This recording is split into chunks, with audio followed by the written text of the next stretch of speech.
সপ্তাহের দেশে স্বাগত জানাচ্ছি আমি ফখরুল ইসলাম। আওয়ামী লীগের নির্বাচনে আসার কোনো সুযোগ নেই বলে আবারও জানালেন প্রধান উপদেষ্টা প্রেস সচিব শফিকুল আলম। নভেম্বরে দেশে ফিরছেন বিএনপির ভারপ্রাপ্ত চেয়ারম্যান তারেক রহমান, জানিয়েছেন সালাউদ্দিন আহমেদ। রাজনীতিতে ভোটের কৌশল এই শিরোনামে কথা বলতে আমার সঙ্গে তিনজন অতিথি আছেন, আমি একটু পরিচয় করাতে চাই। আমার সঙ্গে আছেন জুনায়েদ সাকি, প্রধান সমন্বয়কারী গণসংহতি আন্দোলন, আছেন ডক্টর মোহাম্মদ মিজানুর রহমান, সাধারণ সম্পাদক গণফোরাম, এবং আছেন ডক্টর স্নিগ্ধা রেজওয়ানা, সহযোগী অধ্যাপক জাহাঙ্গীরনগর বিশ্ববিদ্যালয়। তিনজনকে স্বাগত জানাচ্ছি। আমি প্রথমে জুনায়েদ সাকি আপনার কাছে আসি। আওয়ামী লীগের নির্বাচনে আসার সুযোগ নেই এমনটা জানিয়েছেন শফিকুল আলম। নির্বাচন পেছানোর চেষ্টা করছেন কোন কোন দল, এটি গতকালই বলেছেন মির্জা ফখরুল ইসলাম আলমগীর। নির্বাচন আসলে কারা পেছানোর চেষ্টা করছে বা নির্বাচন নিয়ে এখনো শঙ্কা দেখছেন?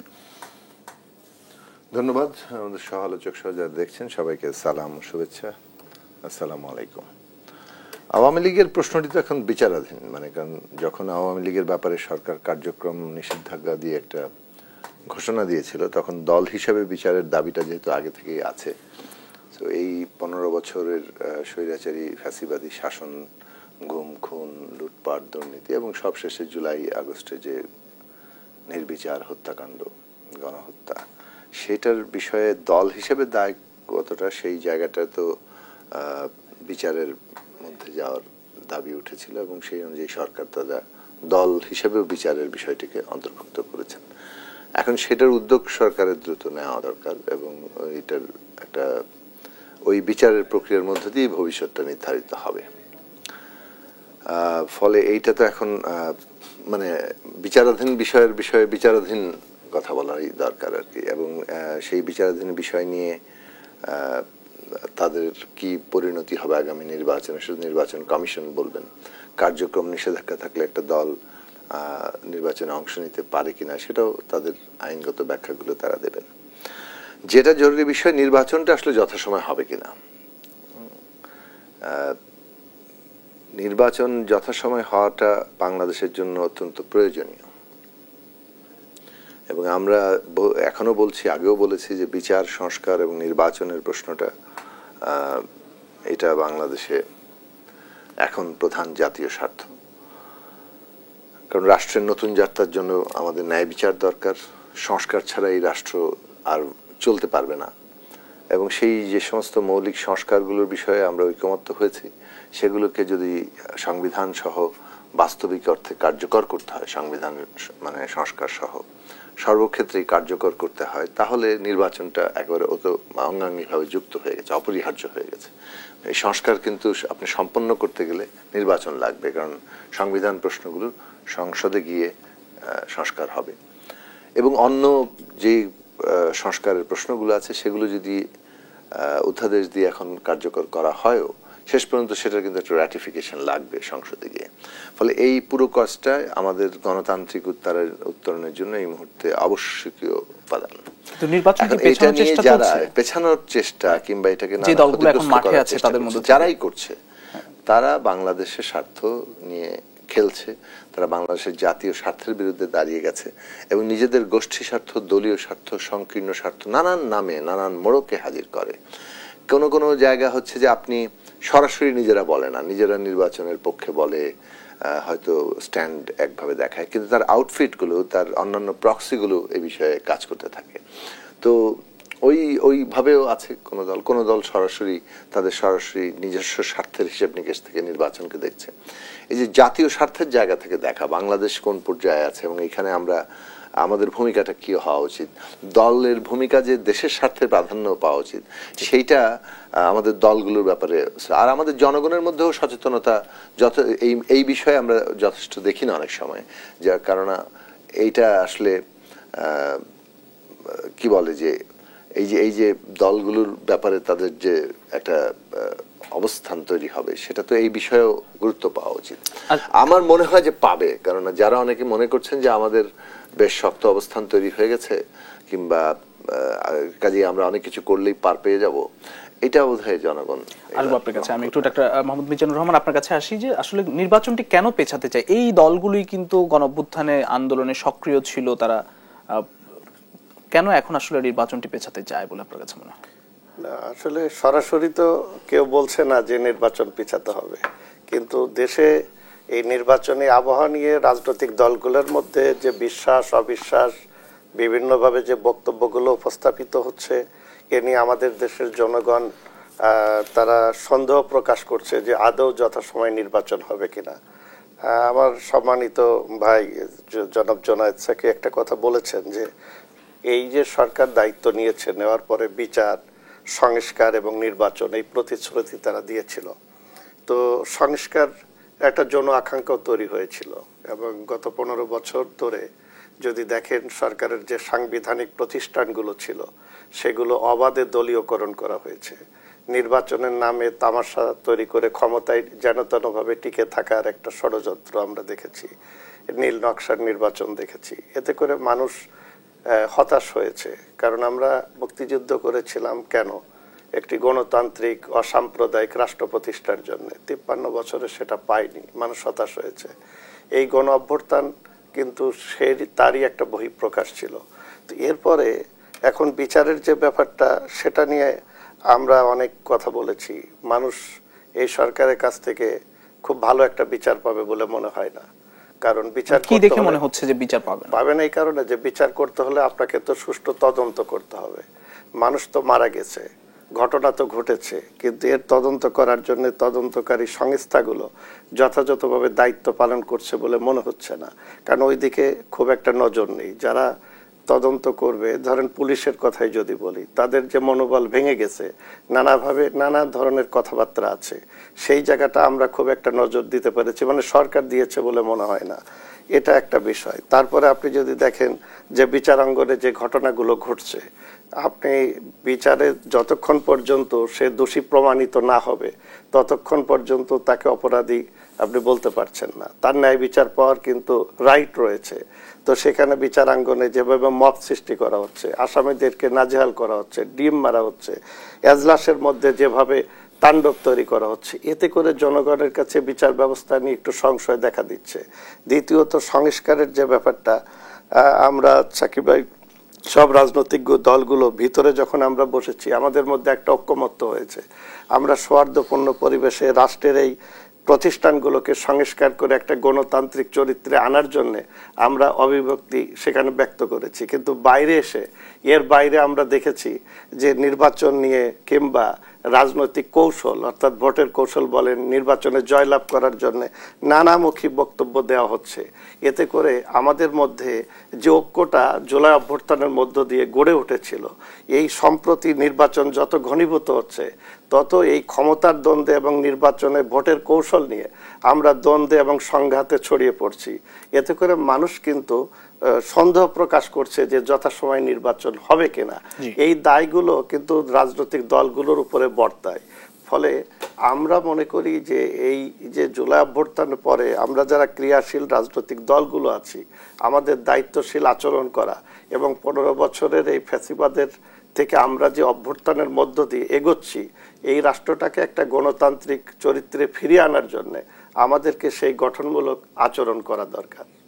ধন্যবাদ। আমি ডক্টর স্নিগ্ধা রেজওয়ানা, আপনার কাছে আসে যে দীর্ঘদিনের যে গণতন্ত্রহীনতা, ভোটের সংস্কৃতি বিমুখতা, এইসব গুলো বিবেচনা করার পর এখন আসলে যে দলগুলো, এদের মধ্যে নির্বাচন পেছানোর চেষ্টাটি কেন করছে বলে আপনার কাছে মনে হয়?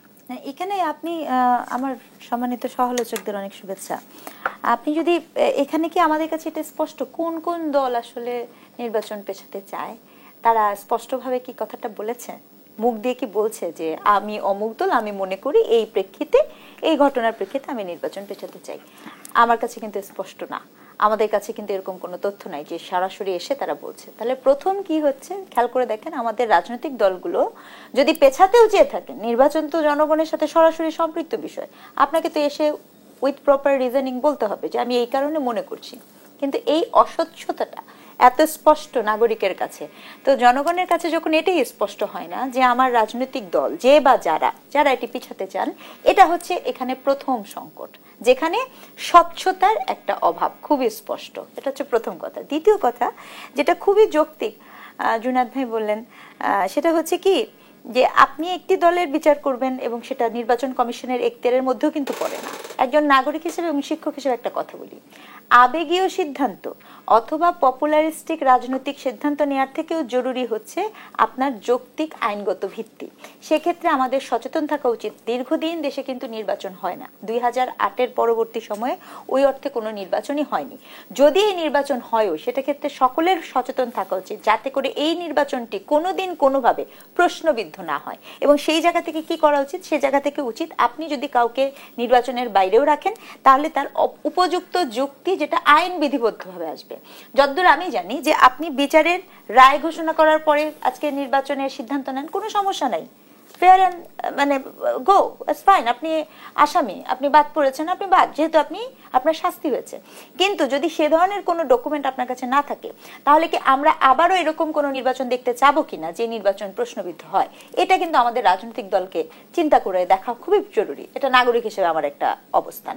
আরেকটা ব্যাপার আমি না বললেই পাচ্ছি না, সেটি হচ্ছে যে আপনি যখন বললেন নির্বাচন পেছাতে চায়, এটি আমরা বুঝতে পারি যে নির্বাচন পেছাতে চাওয়ার কিন্তু আরেকটা অন্যতম রিজনিং হচ্ছে যে এই দলটি অংশগ্রহণ করতে পারছে না, সেই দলটি কিন্তু সবচেয়ে বেশি নির্বাচন পেছাতে চায়। অর্থাৎ বাংলাদেশ আওয়ামী লীগ হচ্ছে সবচেয়ে বেশি নির্বাচন পেছাতে চায়। স্পষ্টত করেই বলছি, বাংলাদেশ আওয়ামী লীগের যে কোনো মূল্যে সে চায় যে কোনো না কোনো ভাবে এই জায়গাটাতে সে আবার ফিরে আসতে চায়। এটাই তার রাজনীতি, সে চাবেই।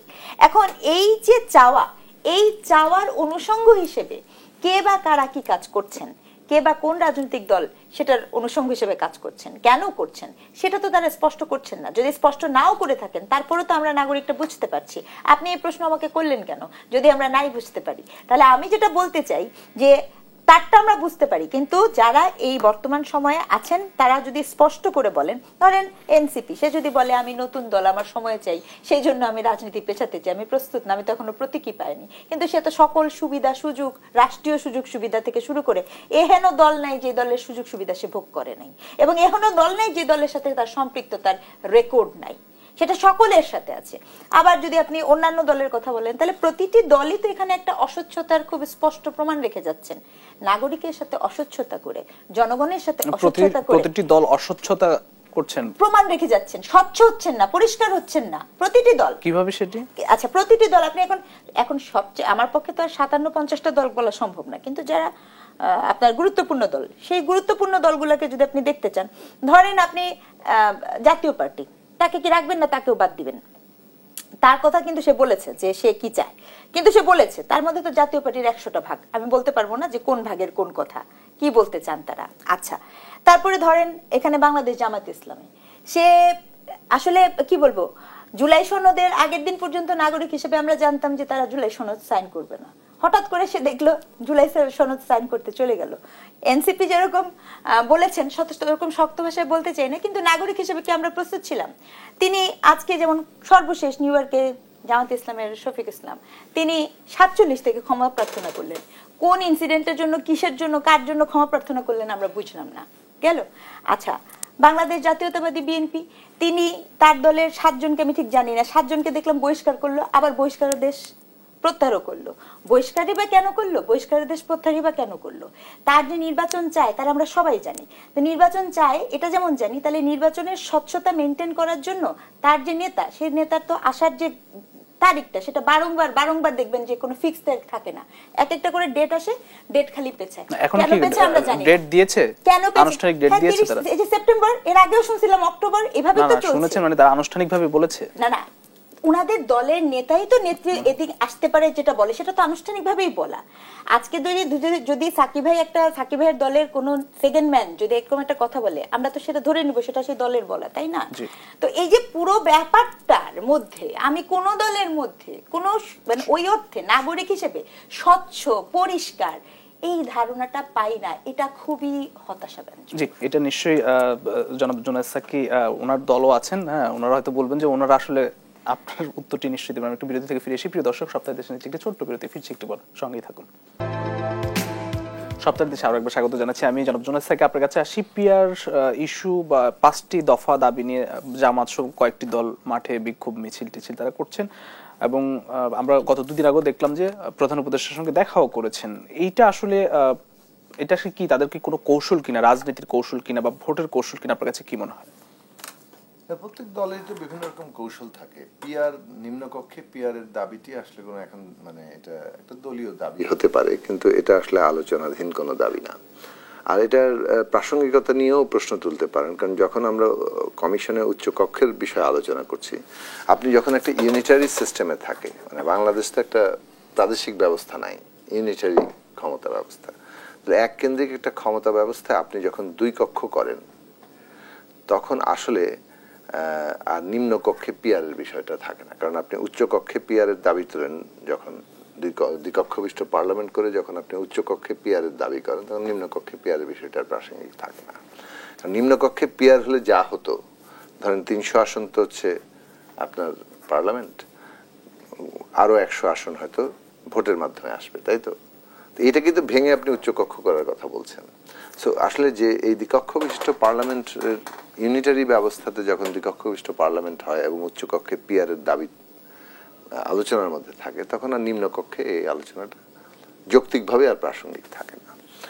এখন এইটা তারপরে তারা করছেন, হতে পারে এটা তাদের বার্গেনিং কোনো বিষয় হতে পারে, কিন্তু আসলে যে উচ্চকক্ষে পিআরের দাবিতে আমরা সবাই যারা এই প্রস্তাব করেছি এবং আমরা এটা নিয়ে আলোচনা করছি, সেখানে নোট অফ ডিসেন্ট আছে, কিন্তু আমরা মনে করি যে এই বিষয়ে হয়তো আরো অধিকতর সমঝোতা রাজনৈতিক দলগুলোর মধ্যে হতে পারে। যারা নোট অফ ডিসেন্ট দিয়েছেন তারাও এই বিষয়ে তাদের অবস্থান পরিবর্তন করতে পারেন।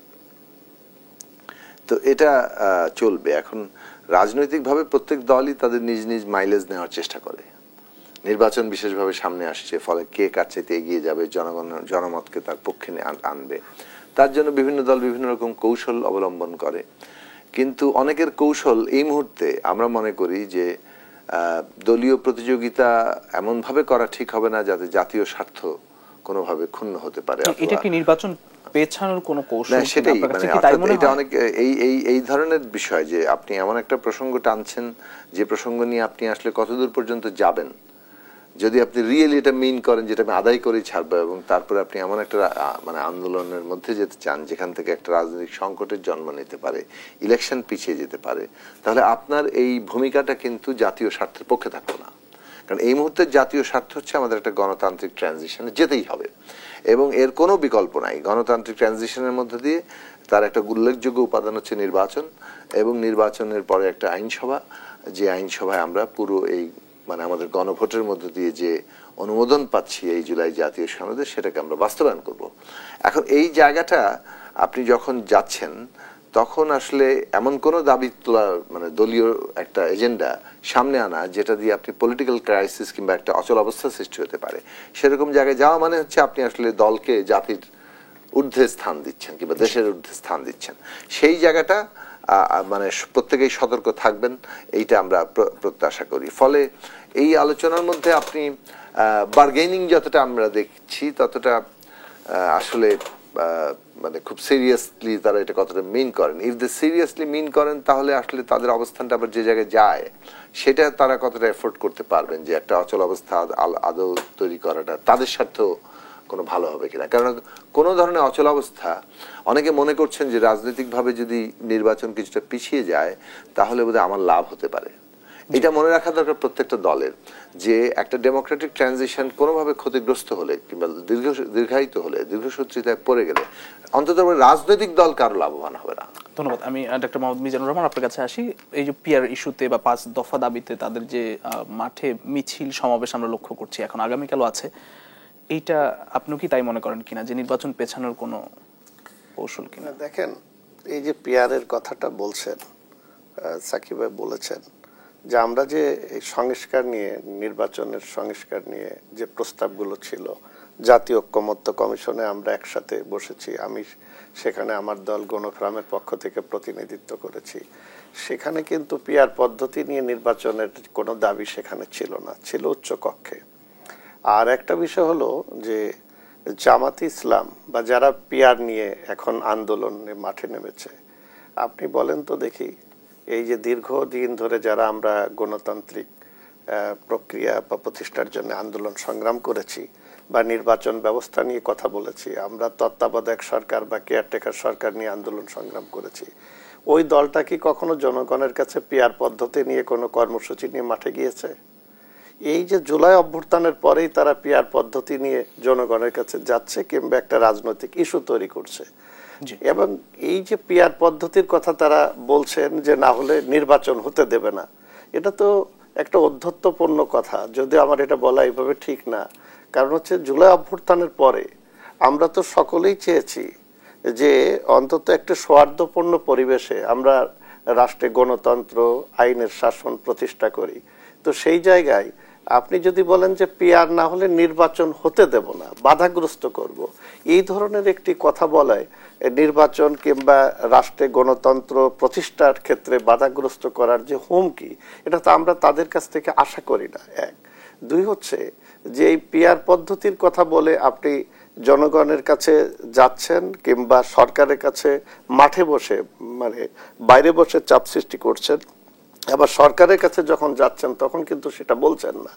আপনি দেখেন এই জায়গায় সরকারের কিছু ঘাটতি আছে, কারণ সরকার এই তিনটা দলকে যেভাবে প্রাধান্য দিচ্ছে, তারা কয়েকদিন আগে জাতিসংঘ মিশনের প্রধান উপদেষ্টা গিয়েছেন, সেখানেও এই তিন দলের 6 জন প্রতিনিধি নিয়ে গেছেন। মাঝে মাঝে যখন এই ধরনের রাজনৈতিক অঙ্গনে নানা ধরনের মানে পাল্টাপাল্টি যখন দাবি নিয়ে কথা হচ্ছে, তখন তিনি এই তিনটা দলকেই বেশিরভাগ ডাকছেন আলাদা আলাদা, এবং তারা আবার বের হয়ে রাষ্ট্র কাঠামো নিয়ে কিংবা নির্বাচন নিয়ে ভিন্ন ভিন্ন কথা বলছেন। ধরুন এই যে কিছু উপদেষ্টার উপরও তারা অভিযোগ দিচ্ছে, আবার কেউ কেউ বলছে যে প্রশাসনের ভিতরে দলীয়করণ করা হচ্ছে, অর্থাৎ কোন দলের প্রতি প্রাধান্য দেওয়া হচ্ছে। এই যে নানামুখী যে কথাবার্তাগুলো হচ্ছে, সেটা কার সাথে? প্রধান উপদেষ্টার সঙ্গে দেখা করে বের হয়ে এগুলো বলছে। তার মানে এই যে সেখানে যে ধরনের কথা, মাঠের যে ধরনের কথা, এতে করে উত্তপ্ত যে মাঠ তৈরি করা হচ্ছে, সেটা নির্বাচনের ক্ষেত্রে একটা অন্তরায় সৃষ্টি করা। আপনি যদি পিআর নিয়ে বলেন, তাহলে দেখবেন যে এই যে জুলাই অভ্যুত্থানের পরে সম্প্রতিকালে যে দাবিটা নিয়ে মাঠে গিয়েছে, অথচ তারাই সর্বপ্রথম সারা বাংলাদেশে 300 আসনে প্রচলিত মানে পদ্ধতিতে নির্বাচন করার জন্য প্রার্থী দিয়েছে। তারা প্রতিদিন প্রার্থীর পক্ষে তাদের প্রতীকে ভোট চাচ্ছে, প্রতিদিন মাঠে ক্যাম্পিং করছে। তাহলে আপনি তো এইটা করতে পারেন না। আপনি প্রার্থী দিয়ে প্রচলিত পদ্ধতিতে তার প্রার্থীর পক্ষে প্রতীকে ভোট চাচ্ছেন, আবার বলছেন যে পিআর না হলে নির্বাচন হতে দেব না। কেন এটি করছে?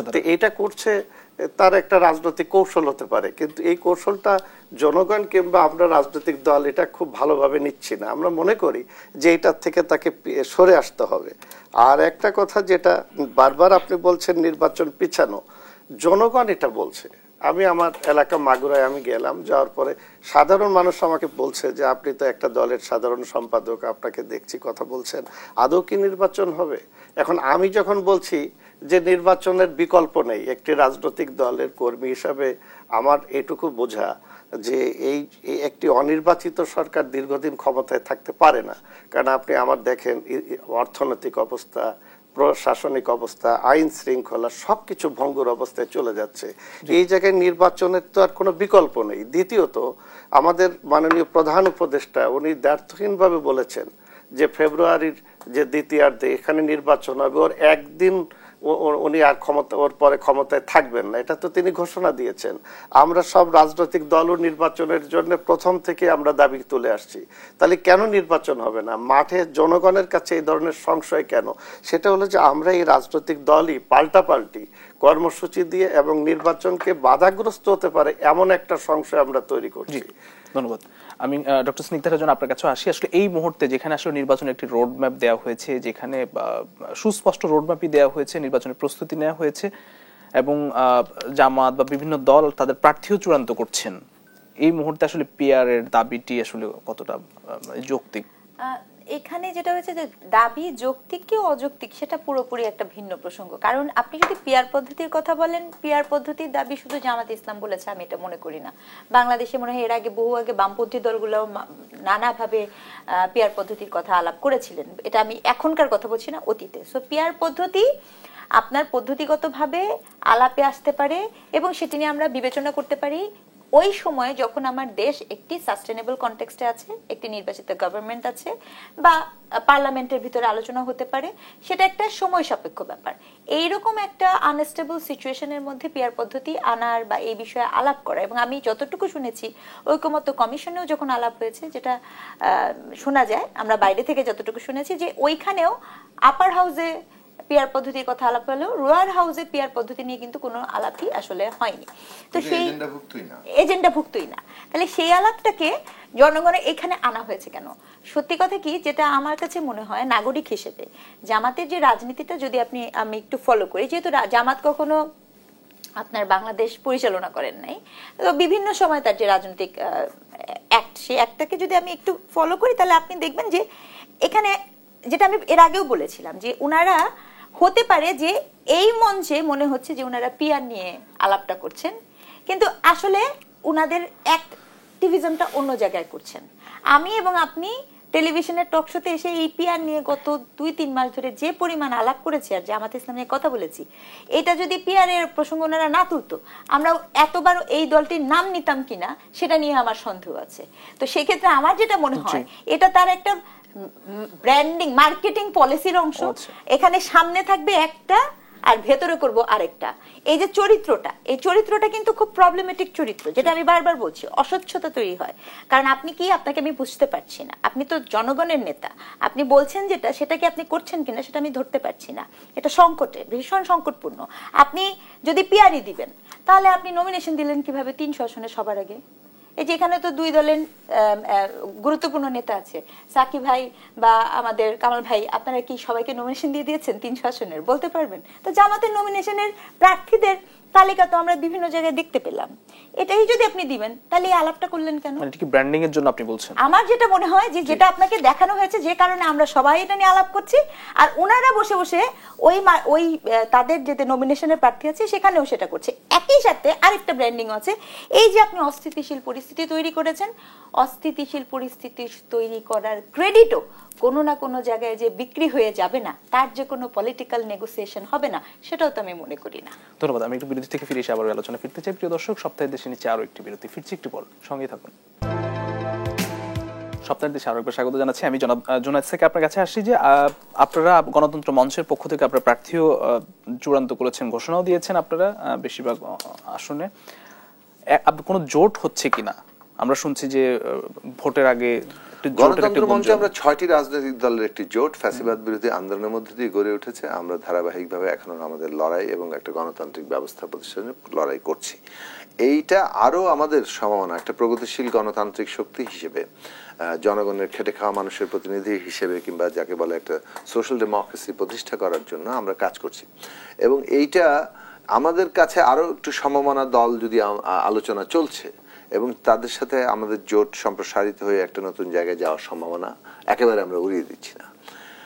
তবে এই জোটে ধরুন আমরা যেহেতু বিএনপির সাথে যুগপৎ আন্দোলনও করেছি, সে কারণে বিএনপির সাথে আমাদের জোট করার কোনো আপাতত প্রস্তাব নেই। বিএনপির সাথে যেটা আছে একটা আসন সমঝোতার বিষয়ে বিএনপির দিক থেকে প্রস্তাব আছে, সেটাও আলোচনাধীন আছে।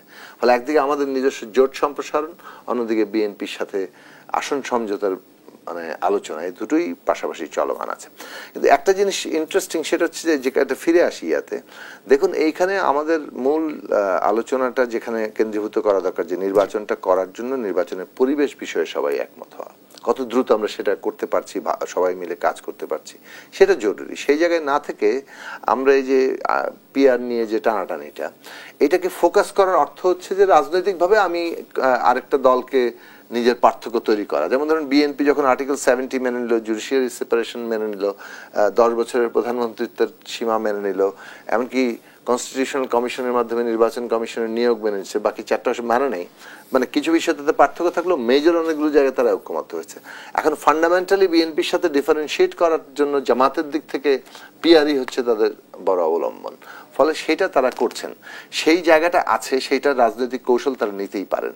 কিন্তু প্রশ্ন হচ্ছে ইলেকশন যাতে কোনোভাবে হুমকির মুখে না পারে, সেটাই তাদের বিবেচনায়। ওই মানদণ্ডে, ওই যেটাকে বলে যে ওই প্যারামিটারই কিন্তু সবার পরীক্ষা হবে কে দেশপ্রেমিক আর কে মানে আজকে নিজের দলীয় স্বার্থকে প্রাধান্য দিচ্ছে। ফলে ওই জায়গাটা দেখা দরকার। তবে এটা ঠিক যেভাবে পুরো সরকার এমনকি আমাদের ডিসকোর্সের মধ্যেও বিএনপি, জামাত এবং এনসিপির বাইরে কোনো আলোচনা নেই। এটা খুবই অগণতান্ত্রিক একটা মানে জায়গা, এটার মধ্যে দিয়ে খুবই হায়ারার্কিক্যাল একটা জায়গা তৈরি হয়। এবং সরকারের দিক থেকে মেইন স্টেক হোল্ডার, এই যে প্রধান স্টেক হোল্ডারের ধারণা আমাদের উপদেষ্টারা মাঝে মাঝে প্রচার করেন, তাদেরকে এই এখতিয়ার কেউ দেয়নি। প্রত্যেকের রক্ত সংগ্রাম লড়াই আছে। উপদেষ্টারা যাতে এটা ভুলে না যান যে তাদের এই ধরনের বক্তব্য দেওয়ার কোনো অধিকার তাদেরকে কেউ দেয়নি। ধন্যবাদ। ডক্টর মোহাম্মদ মিজানুর রহমান, আপনার কাছে আসি যে আপনারা আসলে আপনার দল গণফোরাম আপনারা কাদের সঙ্গে জুটে যাচ্ছেন? না, আমরা কিন্তু গণফোরাম 1993 সালে প্রতিষ্ঠিত হয়েছে এবং আমাদের প্রতিষ্ঠার পর থেকে আমরা নির্বাচনমুখী দল। আমরা নির্বাচনে অংশগ্রহণ করি শুধুমাত্র শেখ হাসিনার যে বিতর্কিত নির্বাচনগুলো ব্যতীত। এবং জানেন যে 2018 সালে জাতীয় ঐক্যফ্রন্ট গঠিত হয়েছিল ডক্টর কামাল হোসেনের নেতৃত্বে, বিএনপি সহ সমমনা রাজনৈতিক দলগুলো ছিল। তারপর থেকে আমরা কিন্তু বিএনপি সহ এবং গণতন্ত্র মঞ্চ আমরা সকলে যুগপৎ আন্দোলন করে আসছি। এরপরে এই 24-এর অভ্যুত্থানের পরে একটা নতুন রাজনৈতিক ক্ষেত্র তৈরি হয়েছে। তো আমরা যারা এই দীর্ঘদিন যুগপৎ আন্দোলনে ছিলাম, এই বিএনপি সহ সেই রাজনৈতিক দলগুলোর সাথে আমাদের নির্বাচনী বিষয়গুলো নিয়ে, রাষ্ট্র সংস্কার নিয়ে, সব বিষয় নিয়ে আমাদের আলোচনা হচ্ছে। আমরা আমাদের দল থেকে প্রার্থী বাছাই করা শুরু করেছি এবং এই সপ্তাহের মধ্যেই আমরা আমাদের দল থেকে আমাদের যারা নির্বাচনে অংশগ্রহণ করবে তাদের প্রার্থী তালিকাও আমরা ঘোষণা করব। এ নিয়ে আমাদের দলের মধ্যে প্রস্তুতি আছে। কিন্তু আমরা চাচ্ছি যে সরকার যে প্রক্রিয়ায় নির্বাচনী দেখে নিয়ে যাচ্ছে কয়েকটি দলকে প্রাধান্য দিয়ে, এইটার মধ্য থেকে সরকারকে বের হয়ে আসতে হবে। কারণ নির্বাচন নিয়ে সরকারের মধ্যেই বেশি ধরনের জটিলতা তৈরি করছে। কারণ নির্বাচন করার জন্য সরকারের নিরপেক্ষতা আগে প্রমাণ করতে হবে এবং সেই জায়গায় আমাদের আহ্বান থাকবে সরকার যাতে একটা দুইটা দলকে প্রধান দল হিসেবে চিহ্নিত করে আমরা যারা রাজনীতির মাঠে আছি, আমরা যারা নির্বাচনমুখী, জনগণের কাছে যাতে আমাদের অবস্থানটা সুদৃঢ় থাকে। ধন্যবাদ। ডক্টর স্নিগ্ধার জন্য আপনাকে শেষ করতে চাই, নির্বাচনের সুষ্ঠু পরিবেশ নিশ্চিতে রাজনৈতিক দলগুলোর মধ্যে এই মুহূর্তে ঐক্য কতটা আমরা দেখছি? রাজনৈতিক দলগুলোর মধ্যে ঐক্য নাই। রাজনৈতিক দলগুলোর মধ্যে যেটা হচ্ছে সেটা হচ্ছে নেগোসিয়েশন, কখনো যেটা প্রকাশ্য অথবা অপ্রকাশ্য, সেই নেগোসিয়েশনটা চলছে। এবং সেটা পরিবেশটাকে আপনি নিশ্চিত করার জন্য যেটা খুব স্পষ্টত, সেটা হচ্ছে আমাদের মধ্যে বিভাজন না করে, অর্থাৎ আপনি কে কার থেকে স্বতন্ত্র সেটা না বুঝিয়ে যদি আমাদের কাছে স্পষ্ট করেন। কারণ আমরা এখন খুবই আগ্রহী, ধরেন গণফোরাম কোথায় যাবে, জুনায়েদ সাকি ভাইয়ের দল কাদের সাথে জোট হয়েছে, এই আলাপগুলোতে আমরা খুব আগ্রহী। এখন আমরা বসে মাঠ বন্ধ করে দিলাম, ওই আন্দোলন করে দিলাম এবং দুঃখজনক কিছু কিছু আন্দোলনকে রাজনৈতিকভাবে উস্কে দেওয়ার যে প্রক্রিয়া হচ্ছে।